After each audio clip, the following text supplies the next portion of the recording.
Abu Jahl, Abu Lahab, Utba, Saiba কোরআন মুছে ফেলতে পারে নাই, কিন্তু তাদের ষড়যন্ত্র কি থেমেছিল? কথা বলবেন, থেমেছিল? বিশ্বাস করেন মুসলমান, আবু জেহেল, আবু লাহাব, উতবা, সাইবা অনেক ষড়যন্ত্র আইন করে কোরআন বন্ধ করতে পারলো না। এবার তারা গোল মিটিং করলো, এভাবে কোরআন বন্ধ করা যাবে না, আর কোরআন যদি বন্ধ না হয় আমাদের গদি নিয়ে সমস্যা হবে।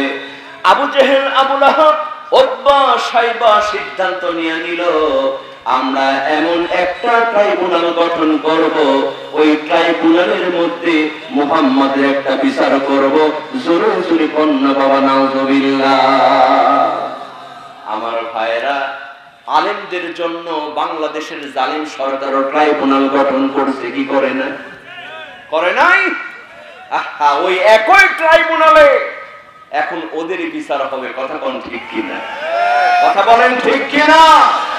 আমরা স্পষ্ট করে বলে দিতে চাই, আমরা আগেও বলেছিলাম, ও সন্ত্রাসী বাহিনীর জালিম সরকার, শোনো, তুমি যে নেতাগিরি করছো, কোরআন মুছে ফেলতে যাচ্ছ, বক্তাদেরকে জেলের মধ্যে রাখছো, তোমার সে বড় নেতা ছিল ফেরাউন। কথা কোন ঠিক কিনা? আমাদের দেশেও তো ফেরাউন আছে, টাকলা আছে, দেখেন নাই টাকলারে? ওই টাকলা বুড়াদের দেখছিলেন না?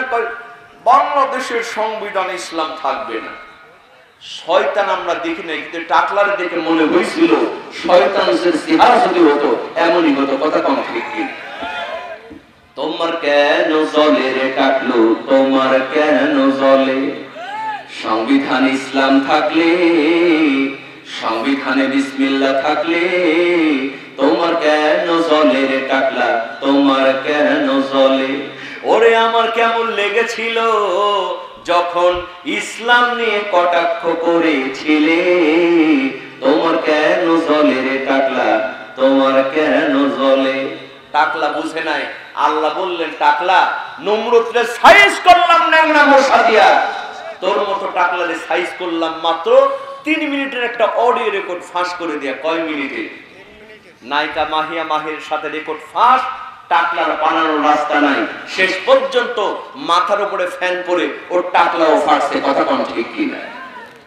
আমরা তখনও বলেছিলাম, যারা কোরআনের বিরুদ্ধে ষড়যন্ত্র করবে, ইসলাম নিয়ে ষড়যন্ত্র করবে, শুনে রাখো, তোমার চাইতে বড় নেতা ছিল ফেরাউন। কথা কোন ঠিক কিনা? ফেরাউন টিকতে পারে নাই। তোমার চেয়ে বড় নেতা ছিল নমরুদ, নমরুদ টিকতে পারে নাই। তোমার চেয়ে বড় নেতা ছিল আবু জেহেল, আবু লাহাব, উতবা, সাইবা, ওরা টিকতে পারে নাই। সুতরাং বাংলার জমিনে যারা কোরআনের বিরুদ্ধে ষড়যন্ত্র করবে, ওরা টিকতে পারবে না, পারবে না, পারবে না। কথা কোন ঠিক কিনা?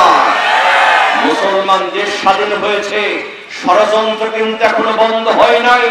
আগামী দিনে ইসলামকে কায়েম করার জন্য, এই কোরআনের আইন সংসদে পাস করার জন্য যদি জীবন দিতে হয়, মাথায় কাফনের কাপড় বেঁধে কারা কারা ভয়ঙ্কর নামতে রাজি আছো, দু হাত তুলে আল্লাহকে দেখায় দাও।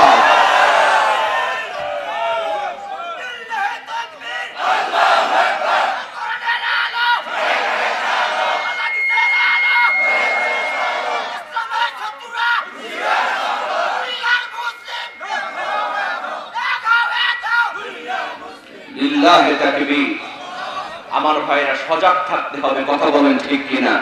আমি বলেছি, হক এবং বাতিলের লড়াই আগেও ছিল, এখনো আছে, কিয়ামত পর্যন্ত থাকবে। কথা